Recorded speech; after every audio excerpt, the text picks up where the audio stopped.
The ER doors slide open with a sharp metallic sound, cutting through the usual noise of monitors and rushed footsteps. A wounded SEAL commander is dragged inside, blood soaking through his uniform, his breathing controlled but fading. Doctors surround him immediately, shouting instructions, arguing over his condition, treating him like just another critical case. At the edge of the chaos stands a new nurse, quiet, unnoticed, holding a clipboard she barely looks at.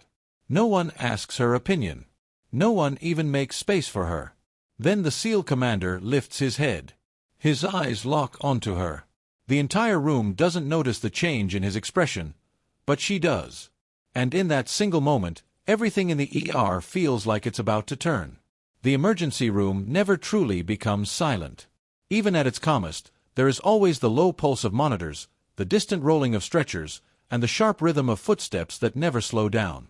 That morning was no different. The hospital functioned like a machine that refused to rest. Nurses moved between beds, doctors issued orders without looking up, and patients waited in various states of uncertainty. Everything was controlled, but nothing was calm. At the far end of the nurse station, a new staff member stood slightly apart from the flow. Her uniform was clean. Too clean for someone who had supposedly started only days ago. Her badge read her name, but nobody seemed to use it. Most of the staff did not even look at her long enough to remember it. She did not try to correct them. She simply observed. Charts passed through her hands without hesitation. She read them once, then twice, then placed them exactly where they needed to go. No wasted movement. No questions. No mistakes. Still, no one paid attention. To the senior nurses, she was just another temporary hire. Someone who would either quit or fade into the background within weeks. The kind of staff member hospitals rotated through constantly during shortages. One of the nurses passing by muttered without stopping, "New people never last here." No response came. The new nurse continued organizing supplies at the station, aligning instruments with precise spacing that looked unnecessary to anyone not paying attention. A doctor approached the desk, flipping through a file. He did not even glance at her properly. "Stock levels 4 or 3, he said, sliding the folder forward. She checked it instantly. Already updated. Supplies were adjusted 10 minutes ago. The doctor paused for half a second, surprised by the speed. Then he nodded without further interest. "Good," he said, already walking away. That was how it continued. Brief exchanges. No recognition. No acknowledgement beyond function. But she never slowed down. Down the corridor, a patient monitor alarm rang out sharply. A nurse rushed past her toward the sound. The new nurse followed at a measured pace, not rushing, not hesitating. When she arrived, the situation was already being handled.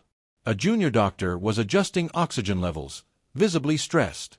"Pressure is dropping again," he said. The senior nurse frowned. "We increased fluids. It should stabilize." The new nurse stood just behind them, watching the monitor waveform. Her eyes moved once across the readings. Then she spoke quietly. "Check the line position. It's partially displaced." The junior doctor glanced at her, slightly annoyed. "It's secured. We already checked." She did not argue. She simply pointed once, not at the patient, but at the subtle irregularity in the tubing angle. There was a pause. A nurse adjusted the line. Immediately, the numbers shifted upward, stabilizing. The junior doctor blinked. "Lucky guess," he said under his breath, though uncertainty lingered in his tone. The new nurse stepped back without reaction. No pride. No explanation. Just silence again. Back at the station, another nurse leaned toward a colleague. "Who even is she?" "I think she was transferred from another department," the other replied. "Not sure which one." They did not ask her directly. It did not seem important enough. Time moved forward in fragments, chart updates, medication rounds, rushed conversations that overlapped and disappeared.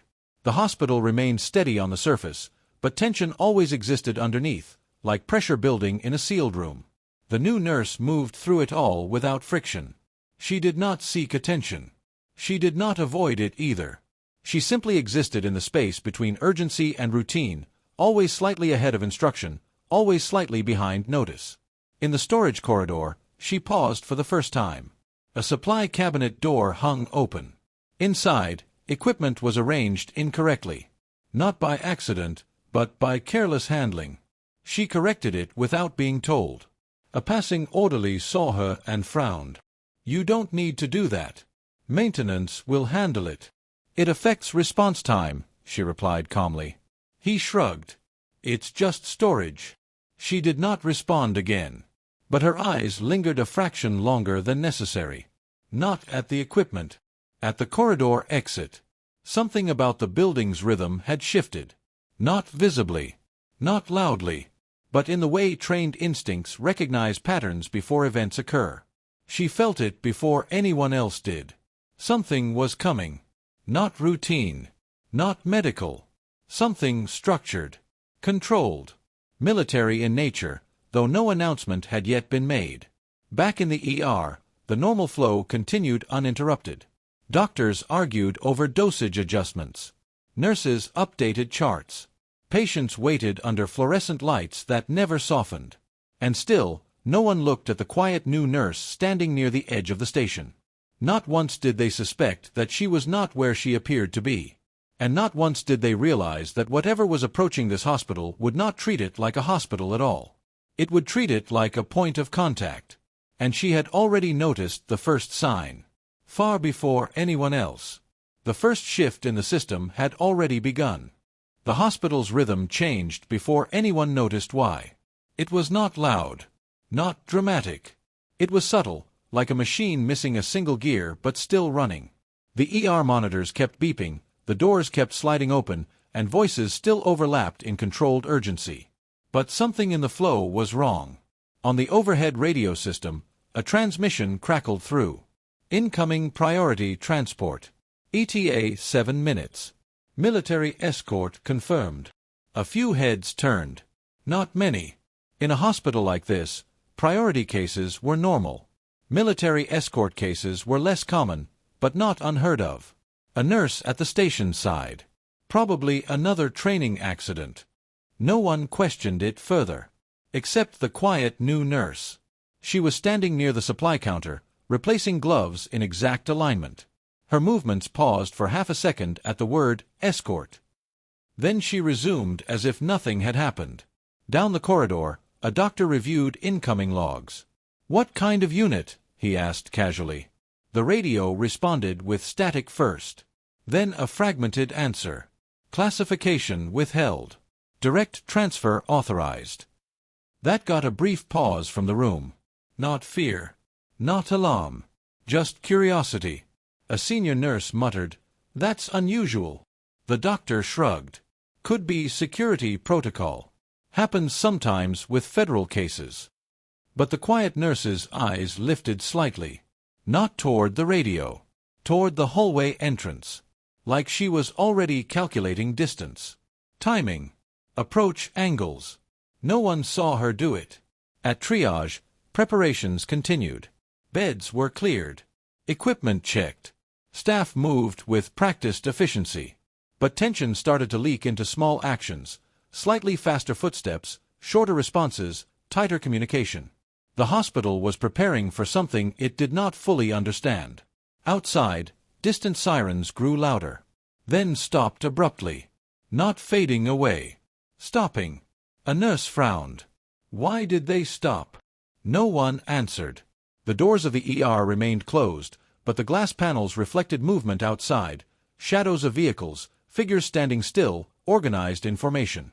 Not chaos. Control. The quiet nurse stepped slightly closer to the corridor entrance. Still unnoticed. Still unacknowledged. A junior doctor passed her. "You don't need to be near incoming trauma bay yet," he said quickly. "Stay at station until called."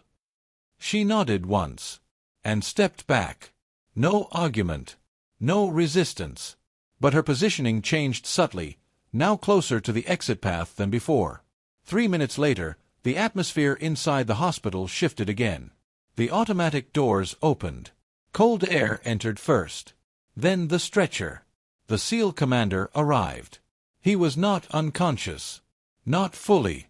But barely holding on. Blood had soaked through parts of his tactical uniform, medical compression already applied in the field. His breathing was controlled, trained, but uneven. Even injured, he did not look like a typical patient. He looked like someone used to giving orders under fire. Doctors moved instantly. Trauma Bay 1, now. The team surged forward. Monitors were attached. 4 lines prepared. Commands overlapped. But something unusual happened in the first 10 seconds. The SEAL commander's eyes moved. Not randomly. Directly across the room. To the quiet nurse. She was standing near the periphery of the chaos, partially obscured by moving staff. No one else noticed his gaze. But it held for a fraction longer than normal. Recognition without explanation. Then he was moved away. The moment broke. The ER returned to controlled urgency. BP dropping, a doctor called. Start transfusion protocol, another responded. Scan results incoming. The system continued functioning. But the air felt different now. Heavier. More focused. The quiet nurse followed at a distance as the stretcher moved, not interfering, not speaking. Just observing. A senior nurse noticed her and frowned. You're not assigned to Trauma Bay 1. I'm checking supply continuity, she replied calmly. It was accepted without question. Because it sounded reasonable enough. Inside Trauma Bay 1, the SEAL commander was stabilized onto the table. Equipment surrounded him. Bright surgical lighting eliminated all shadow. A doctor leaned in. We need full assessment. Who has background on military trauma? Silence for a moment. Then another doctor replied, just treat the injuries first. We'll figure out context later. But the quiet nurse had already stopped at the doorway. Not entering. Not leaving. Just watching. Her gaze moved across his injuries, not with shock, but with analysis. Blast pattern recognition. Tactical fragmentation distribution. Controlled shielding response. Not guesses. Recognition. A nurse beside her whispered, He's lucky to be alive. The quiet nurse said nothing. But her expression changed slightly. Not concern. Understanding. Outside the room, a faint vibration passed through the building. So subtle it might have been dismissed as structural noise. But she noticed it. Immediately. Something external had moved into position. Not a patient. Not an ambulance. Something coordinated. And inside Trauma Bay 1, the wounded SEAL commander slowly turned his head again. Not toward the doctors. Not toward the monitors. Toward her. Again. This time, no one missed it entirely. But no one understood it either. And the crisis had not even begun yet. The Trauma Bay doors sealed shut with a heavy mechanical lock, cutting off the noise of the ER. Inside, the environment shifted into controlled precision. Bright surgical light, sterile air, and the constant rhythm of machines trying to hold a life together. The SEAL commander lay motionless on the table now, but not defeated. His body was still reacting. Trained respiration, controlled resistance to shock, the kind of survival discipline most people never saw outside combat reports. A senior doctor leaned over him. Multiple penetrating injuries. Possible internal bleeding. Start imaging immediately. Nurses moved instantly. Lines were secured. Monitors synced. Equipment adjusted. But even in that structured chaos, the atmosphere felt different around him. Not because of who he was, but because of how he was still holding on. The quiet nurse stood just outside the main surgical line, watching. No one had assigned her a role here, but no one had removed her either. That ambiguity kept her invisible. Inside the room, a junior doctor glanced at the commander's uniform. "This is Special Forces," he said quietly. "High-level unit." A senior nurse responded, "Doesn't change treatment priority. We stabilize first, ask later." But the quiet nurse's eyes stayed fixed on one detail. The pattern of injuries. Not random. Not chaotic. Controlled impact distribution. Tactical awareness even under damage. Someone had fought carefully. Someone trained. Her gaze shifted slightly to the commander's hands. Small abrasions. Defensive response marks. Not surrender injuries. Recognition formed silently in her mind, but she did not speak it. A monitor beeped sharply. "Pressure dropping again," a nurse called out. "Adjust transfusion rate," the doctor ordered. But before anyone moved, the quiet nurse spoke once. "Come. Direct. Clamp line 2 before increasing volume." The junior doctor frowned. "We're not at that stage yet." She didn't argue. She simply pointed, once again, at a subtle reading on the monitor that had been fluctuating for the past 30 seconds. A hesitation passed. Then the senior nurse adjusted it. Within seconds, stabilization improved slightly. The doctor looked at the monitor, then at her. "Lucky timing," he muttered, though it didn't sound fully convinced. She said nothing. No reaction. No correction. Just silence again. On the table, the SEAL commander's eyes shifted. Barely. But enough. He was still conscious. Barely. His gaze moved through the surgical lights, past the medical team, until it landed again on her position near the doorway. This time, it lingered. Not confusion. Not pain recognition. Understanding. One of the nurses noticed. "He keeps looking at her," she whispered. A doctor glanced over briefly. "He's disoriented. Probably scanning faces for familiarity." But that explanation didn't fully settle the moment. Because the commander didn't look disoriented. He looked aware. And deliberate. Outside the trauma bay, a faint shift in building security protocols began without announcement. Doors that normally stayed open briefly were now locking faster. Access points were being restricted. A technician frowned at the system panel. "Security override just activated. I didn't trigger it." No one responded. Inside the room, tension remained medically controlled, but no longer purely clinical. The quiet nurse adjusted her position slightly again. Not closer. Not further. Just aligned with the exit path and the patient line of sight. A habit. Not noticed. The commander's breathing changed. Slightly stronger. Not recovery, but response. A doctor leaned in. "He's stabilizing. Keep pressure support steady." But then something unexpected happened. The SEAL commander's lips moved. Barely audible. One word. Not directed at the doctors. Not part of medical response. A name. The room didn't catch it clearly. But his eyes stayed fixed on her when he said it. The quiet nurse did not react outwardly. Not even a blink. But something inside the room shifted anyway. Because now, at least one person had confirmed what no one else understood. This was not random recognition. It was identification. A nurse whispered again, uneasy this time. "Do you think they know each other?" A doctor shook his head. "Impossible." But even he didn't sound certain anymore. The monitors beeped steadily. The medical team continued their work. The ER functioned as it always did, structured, efficient, controlled. Yet inside this sealed room, something unspoken had already begun to fracture the normal order. And outside, the hospital security system registered a second anomaly. Incoming presence. Not yet visible. But approaching fast. The SEAL commander closed his eyes again. Not unconscious. Focused. Like someone preparing for the next phase of something only he understood. And the quiet nurse remained exactly where she was. Still unnoticed by most. Still unassigned. Still watching everything. The trauma bay had settled into a controlled rhythm, but it was a fragile kind of control. Every monitor beep felt sharper now, every instruction more urgent than before. The SEAL commander lay under constant observation, stabilized only enough to prevent collapse, not enough to call it recovery.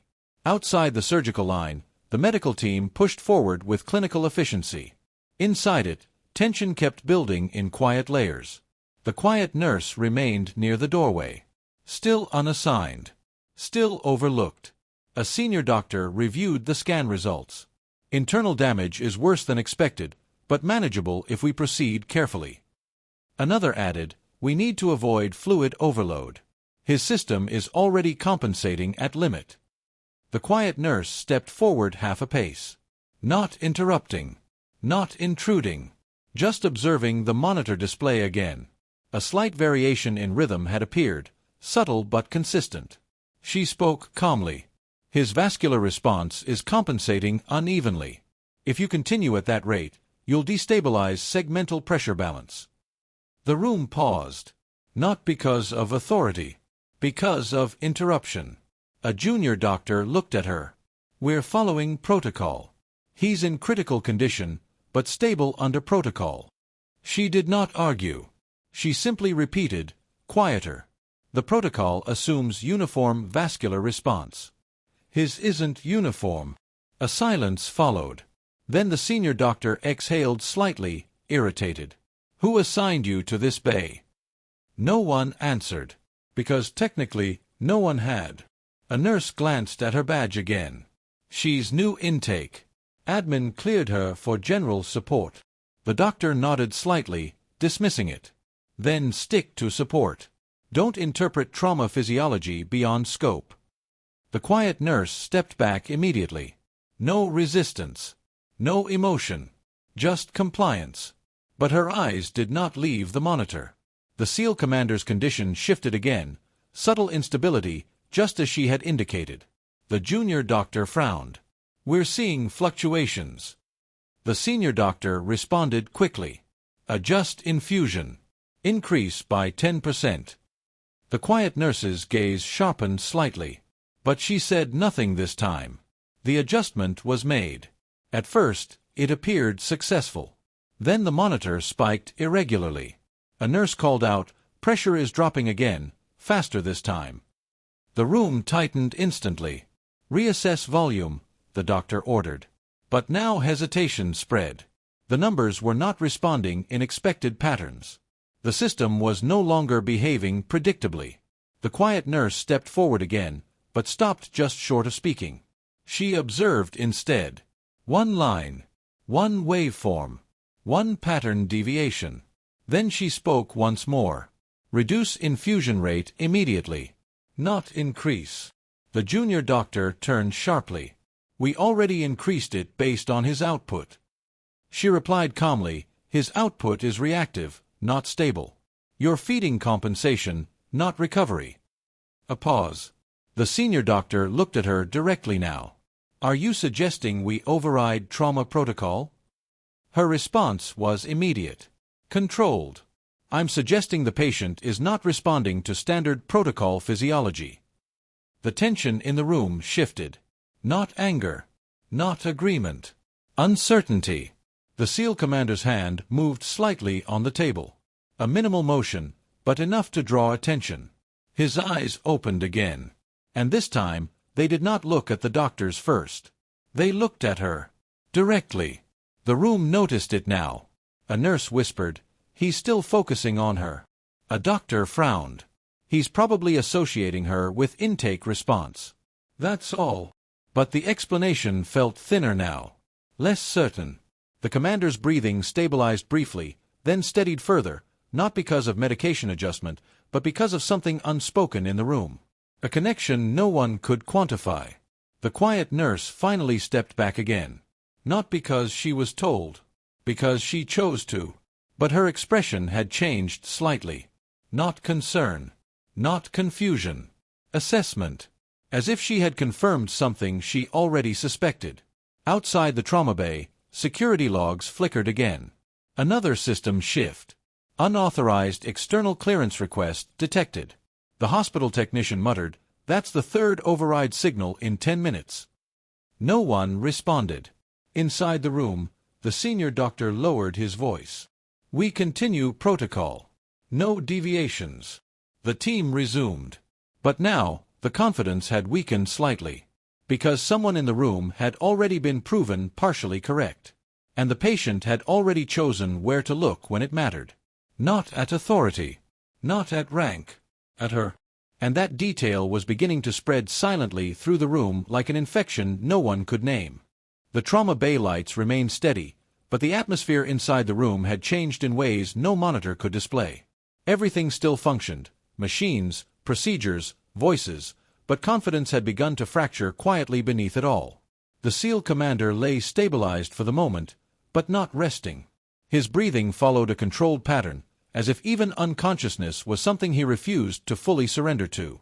Every few seconds, his eyes opened briefly, not searching randomly, always returning to the same point. The quiet nurse. She stood now slightly farther from the surgical line, complying with earlier instructions. Her posture remained unchanged, neutral, composed, detached from attention. But the commander's gaze did not detach. A nurse near the monitors leaned closer to a colleague. "He keeps tracking her. It's not random anymore."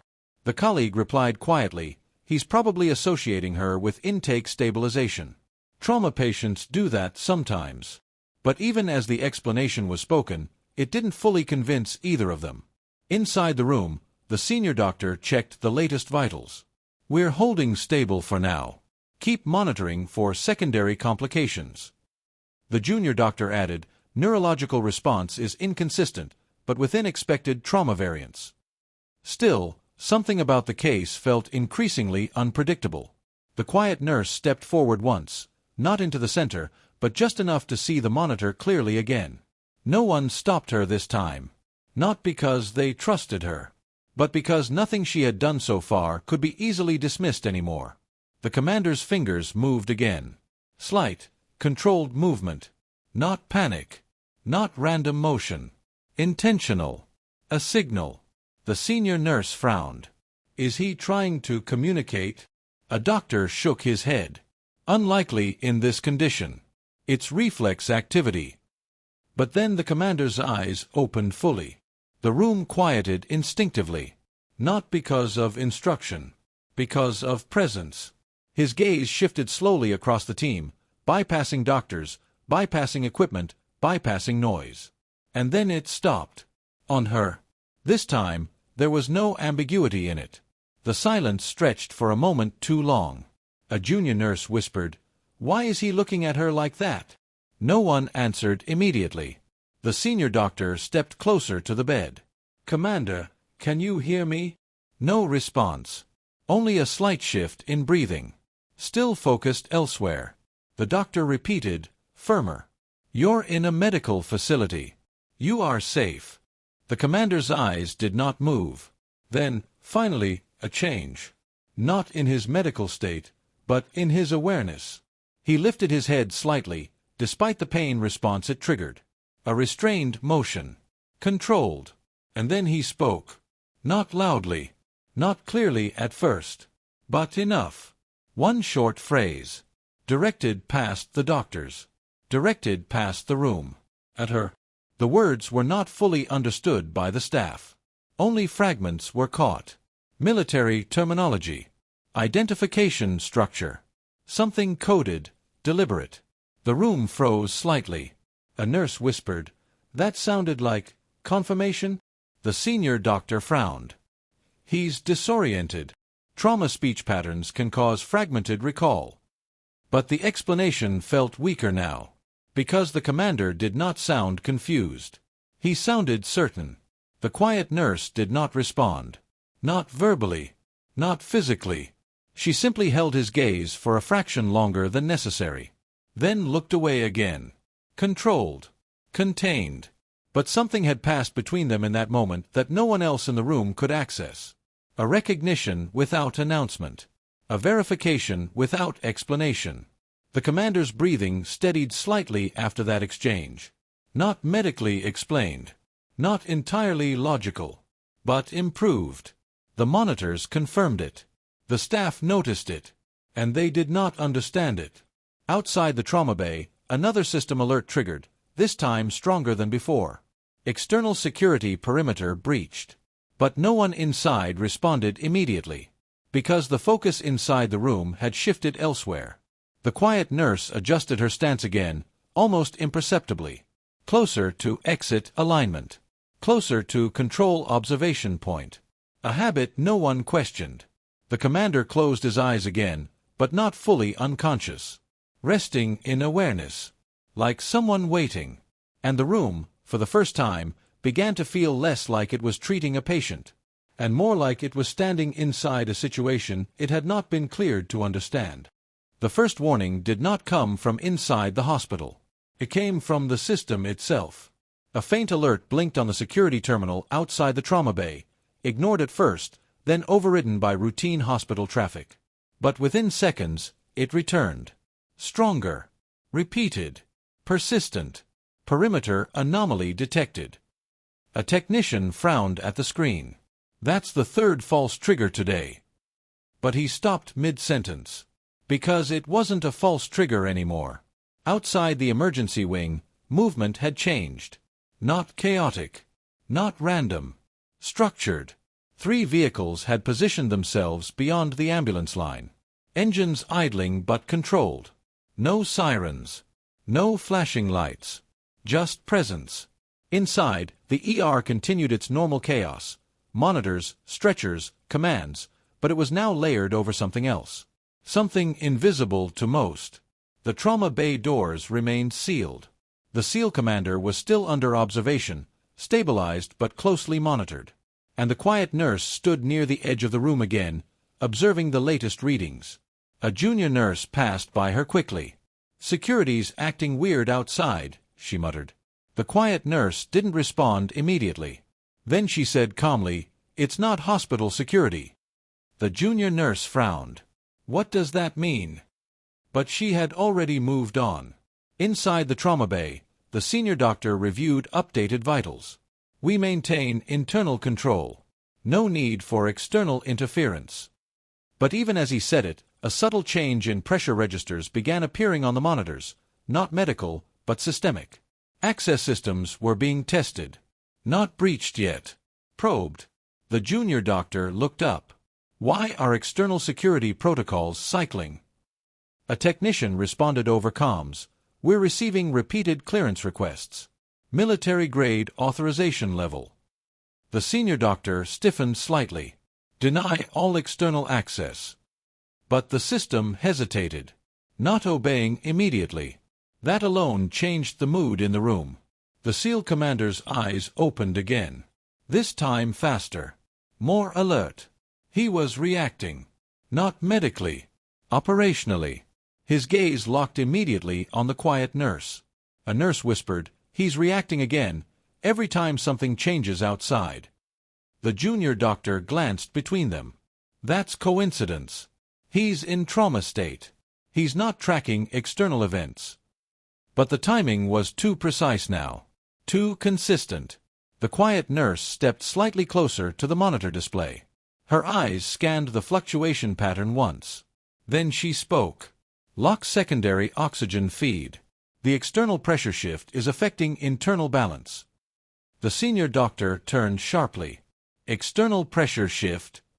She didn't elaborate. Just repeated calmly, "You're compensating for a system interference you haven't identified yet." A silence followed. Then the technician outside the room shouted over comms. "Unauthorized sync attempt detected. Someone is trying to align with our internal network." The senior doctor immediately responded.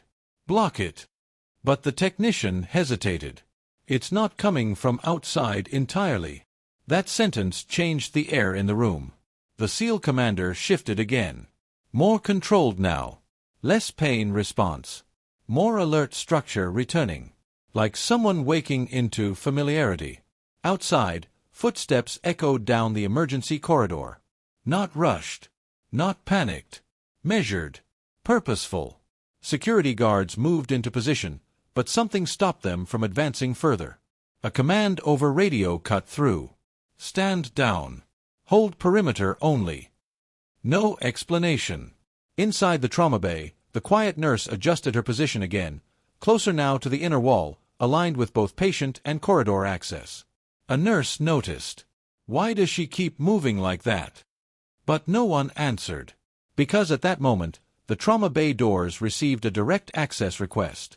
Not hospital protocol. Military clearance level. Override authority. The system paused for nearly 3 seconds before responding. Access granted. The doors unlocked. A heavy silence fell across the room without anyone ordering it. The SEAL commander's eyes stayed open, waiting, and the quiet nurse did not move at all. Not even when footsteps stopped outside the trauma bay.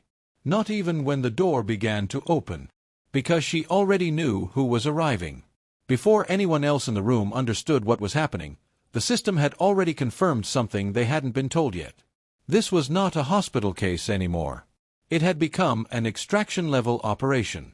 And she was already positioned exactly where she needed to be. The trauma bay doors slid open with a controlled mechanical hiss.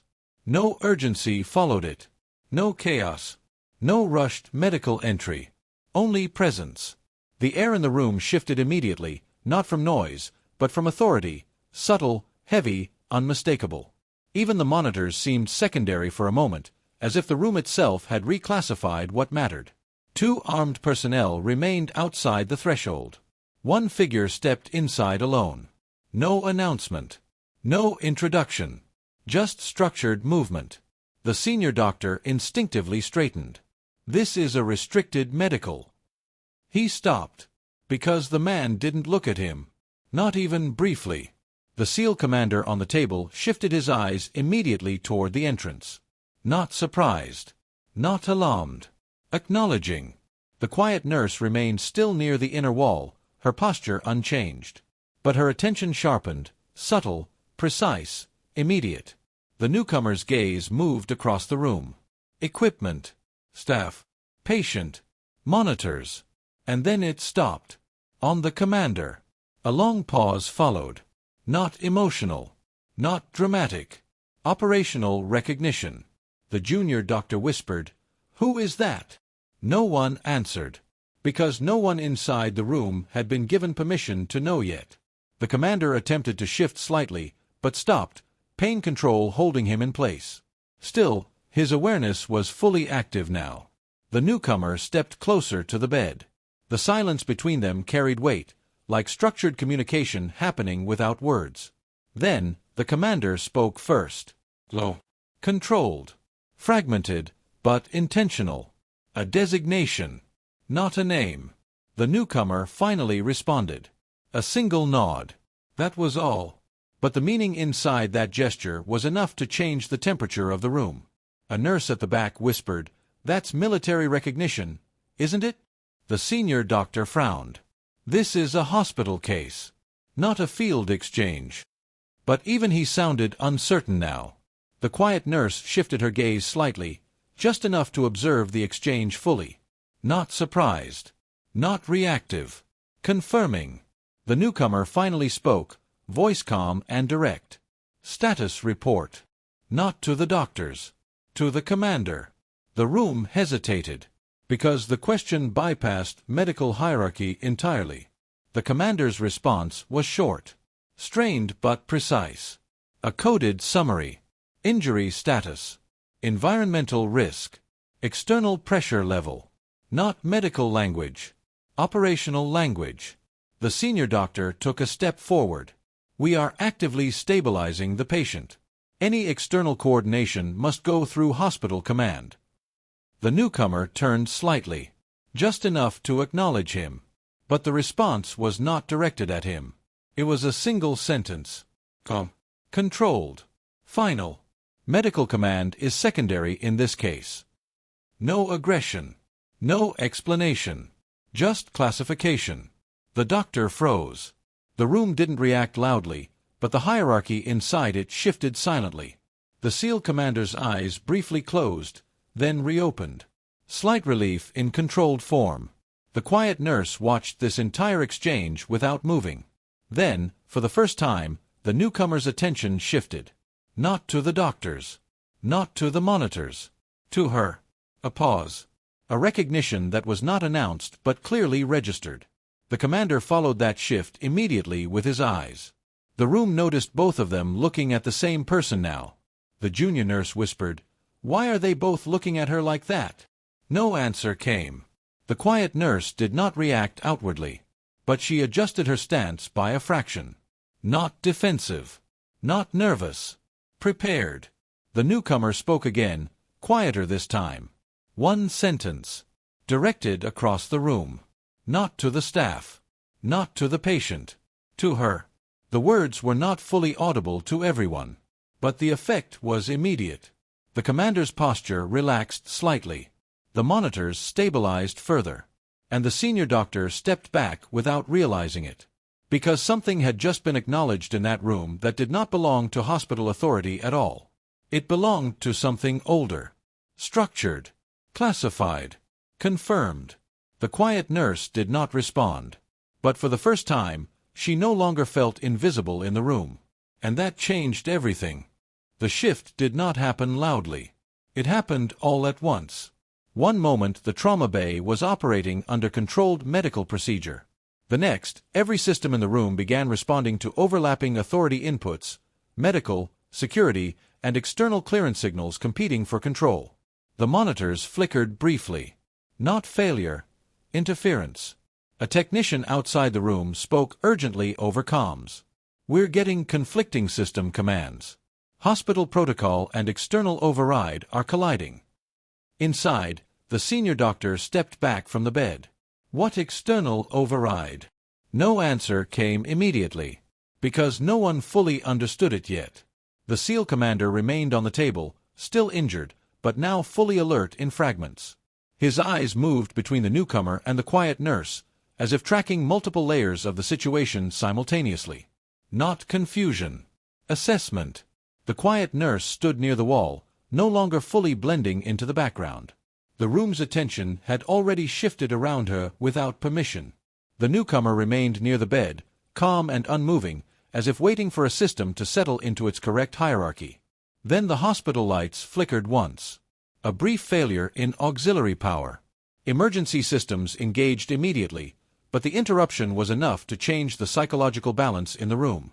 A nurse whispered, "That shouldn't happen during stabilized power feed." The technician responded, "It's not power failure. It's command routing conflict." The senior doctor turned sharply. "Explain clearly." But before an answer came, the trauma bay doors locked automatically. Not manually. System-controlled lockdown. The sound of mechanical sealing echoed through the corridor outside. The room tightened instantly. "What is happening?" the junior doctor asked. No one answered. Because now the hospital itself was reacting like a compromised system. Inside the room, the SEAL commander exhaled slowly. Controlled. Intentional.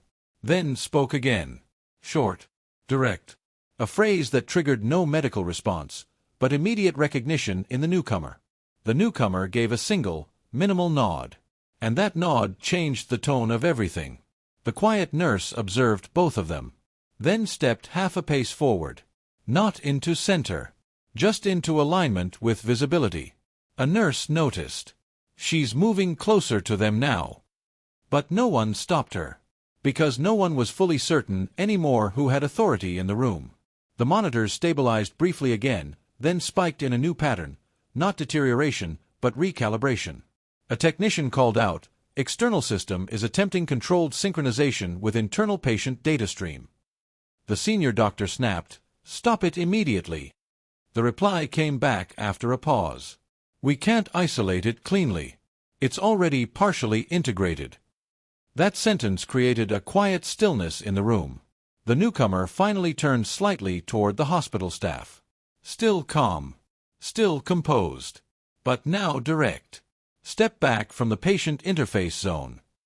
It was not phrased as a request. No aggression. No threat. Just instruction. The senior doctor hesitated. "This is still a medical facility. You cannot override clinical procedure inside an active trauma intervention."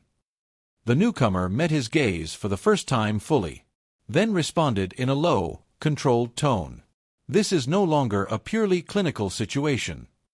A pause followed. Not disagreement. Recognition of reality shifting. The SEAL commander's eyes shifted again, this time toward the quiet nurse. And this time, his expression softened slightly. Not medically. Not physically. Contextually. As if confirming alignment between what he was seeing and what he already knew. The room caught that detail. A nurse whispered, "He trusts her."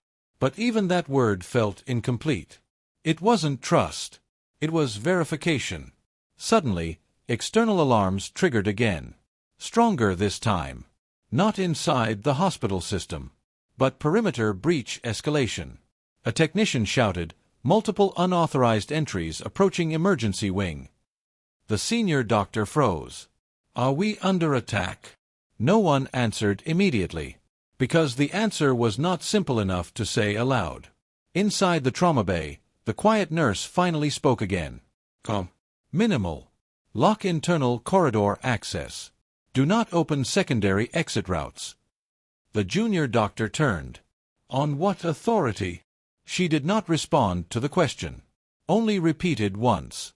"Lock them." A pause. Then, against expectation, the system accepted the command. Not because of hospital authorization, but because of external integration already in progress. The commander closed his eyes briefly. Not exhaustion. Resolution. And the newcomer finally stepped closer to the bed, as if finalizing coordination between two systems that had already silently agreed on priority. The hospital staff remained standing at the edge of understanding something they were not trained to interpret. And the quiet nurse, still without raising her voice, had already become part of the command structure of the room without anyone formally assigning it. The lockdown held the hospital in a suspended state. Corridors outside the trauma bay were sealed, access points frozen, and security feeds flickering between verified and overridden status. Inside the room, however, the situation had narrowed into something even more controlled than chaos, structured authority competing for final alignment. The SEAL commander lay still for a moment, eyes open, breathing measured. Not weakening. Not improving in the traditional sense. Just stabilizing into awareness. The newcomer stood beside him, motionless, as if waiting for a final confirmation rather than a medical outcome. The quiet nurse remained near the wall, now fully visible in the room's awareness whether she intended it or not. No longer background. No longer ignored. The senior doctor tried one final time to reassert control. "We are still responsible for patient care. Any external coordination must be coordinated through hospital administration." No one responded immediately. Not because they didn't hear him, but because his authority no longer aligned with the room's operational reality. The SEAL commander turned his head slightly toward the newcomer. A short exchange followed, no medical language, no explanation. Just structured confirmation. The newcomer nodded once. Then, for the first time since entering, shifted his attention fully across the room. To the quiet nurse. A pause followed that was longer than anything else in the room up to this point. Even the monitors seemed secondary. The commander followed that line of sight immediately.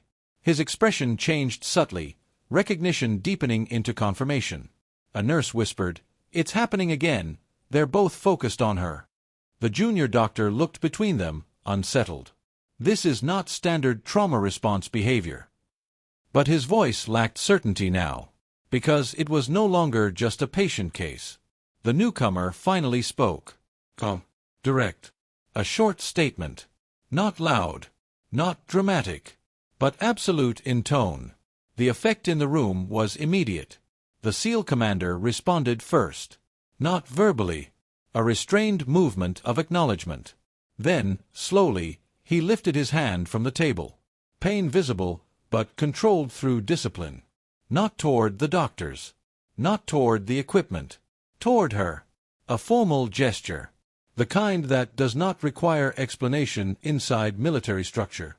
The room froze. The senior doctor stepped forward instinctively.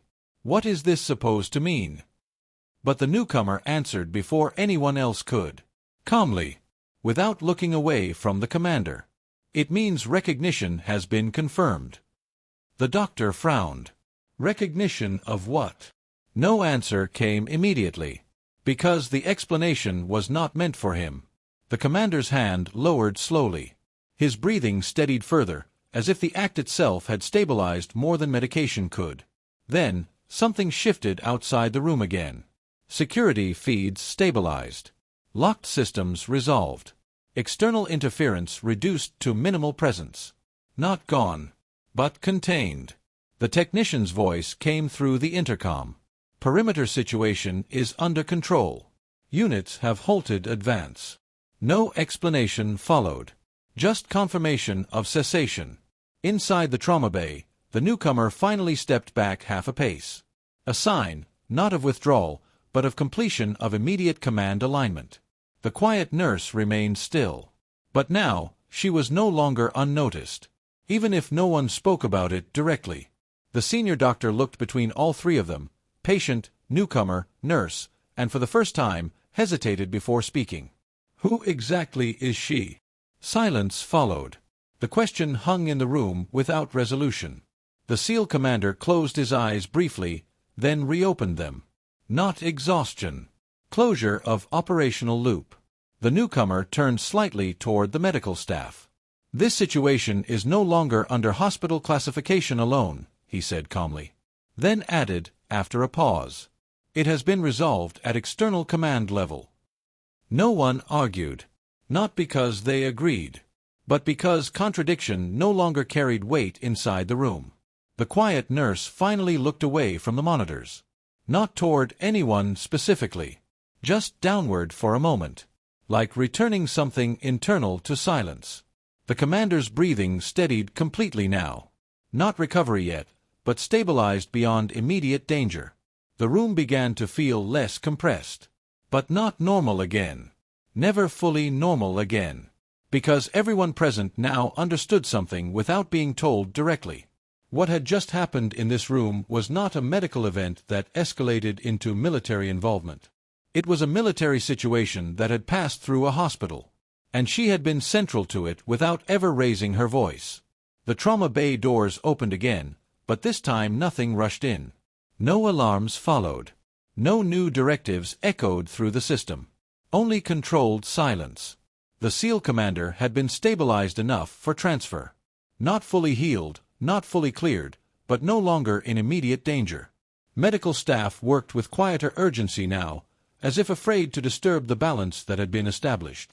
The newcomer gave a final brief exchange with hospital administration through secure channels. No visible emotion. No unnecessary words.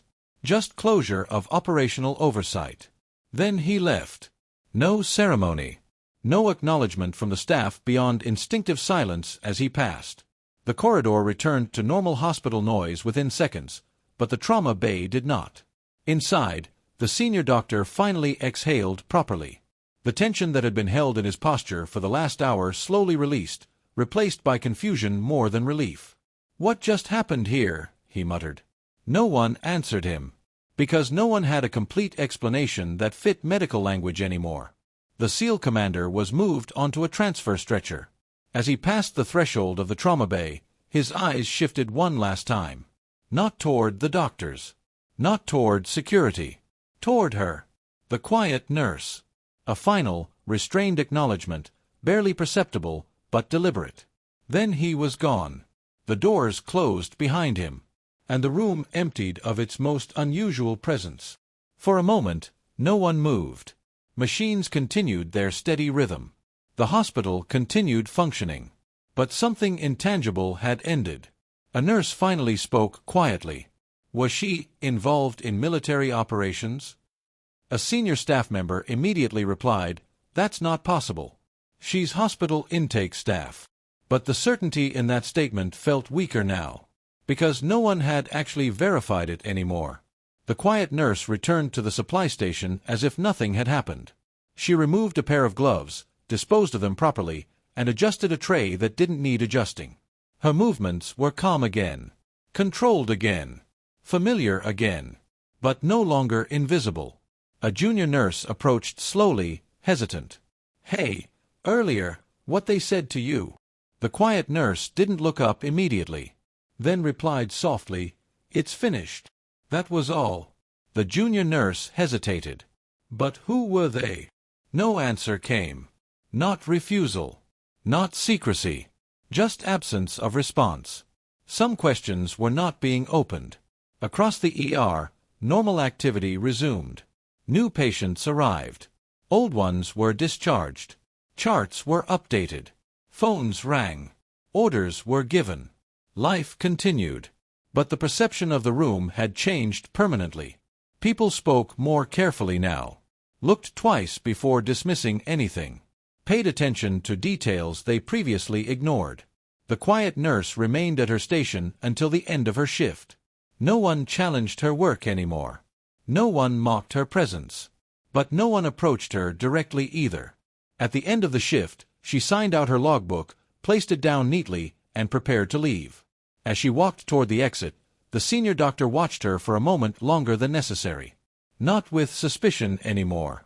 With reconsideration. But he said nothing. Outside the hospital, the night air was still. Emergency lights reflected faintly on the glass doors. She stepped out without hesitation. No escort. No announcement. No attention drawn. Just departure. Behind her, the hospital continued operating as if nothing had changed. But inside it, something had shifted permanently, quietly, irreversibly. Because now everyone who had been in that room understood one thing they could never fully unlearn. The most underestimated person in the hospital had not been a nurse at all in the way they assumed. She had simply chosen not to be seen. And for the first time, that choice had been noticed.